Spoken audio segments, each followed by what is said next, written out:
कुछ समय पहले की बात है। एक गांव में एक सन्यासी रहा करते थे। सन्यासी वह होता है जो अपना सब कुछ त्याग कर सिर्फ एक चीज को अपना लक्ष्य बना लेता है।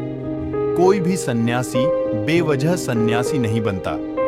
सन्यासी बनने के पीछे कोई न कोई वजह होती है। इस सन्यासी व्यक्ति के पीछे भी सन्यासी बनने की एक बहुत बड़ी वजह थी। उसके मन के द्वारा उससे बहुत से गलत काम करवाए गए थे। उस व्यक्ति का मन उसके लिए उसका मालिक बन चुका था और वह अपने मन का गुलाम बन चुका था। उसके पास धन दौलत ऐश्वर्य तथा जीवन के सब सुख थे। फिर भी वह व्यक्ति अंदर से बहुत दुखी था। उसके मन में अथाह पीड़ा थी और इसी मानसिक व्यथा की वजह से वह सन्यासी बन जाता है। सन्यासी बनने के बाद वह व्यक्ति सांसारिक दुनिया से दूर हो जाता है, साधना में लीन हो जाता है और जंगल के लिए निकल जाता है तथा जंगल में साधना का अभ्यास करता है। भिक्षा मांगकर जीवन यापन करना प्रारंभ कर देता है। वह एकांत और शांत रहने की कोशिश करता है, लेकिन फिर भी उस सन्यासी की व्यथा उसके मन को नहीं छोड़ती है। वह हर समय परेशान और दुखी ही रहता था। इन सब बातों में समझने की बात यह है कि जब तक मन शांत नहीं हो सकता तब तक साधना और आराध्य में मन नहीं लगता। जब हमारा मन हमारी सुनता हो तभी यह संभव है। लेकिन उस व्यक्ति का मन न शांत था, न ही उसका उसके विचारों पर नियंत्रण था।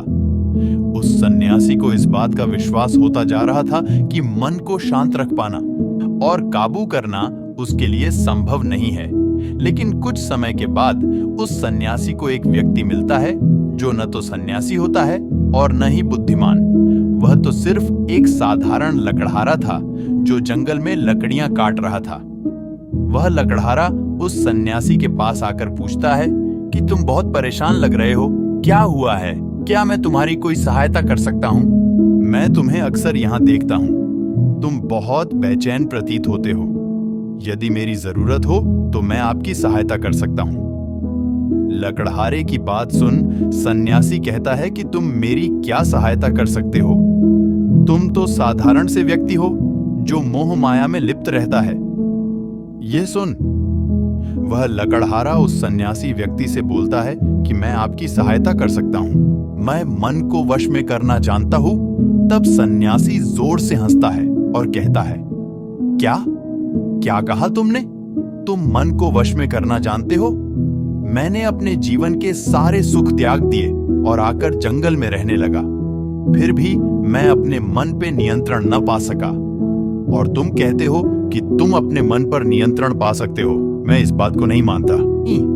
इसके आगे वह लकड़हारा कहता है कि मन पर नियंत्रण पाना है तो यह बिल्कुल आवश्यक नहीं है कि आप सांसारिक वस्तुओं का त्याग कर दें और न ही जंगल में रहने की जरूरत है। मन पर नियंत्रण पाने के लिए बस एक चीज करनी आवश्यक है।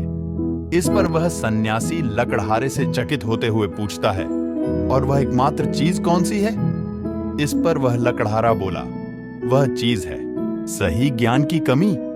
हम आज जो कुछ भी जानते हैं उसी आधार पर अपने विचार बनाते हैं। इसके बाद वह सन्यासी दोबारा बोला, मित्र, क्या आप इस बात को थोड़ा विस्तार से बताएंगे?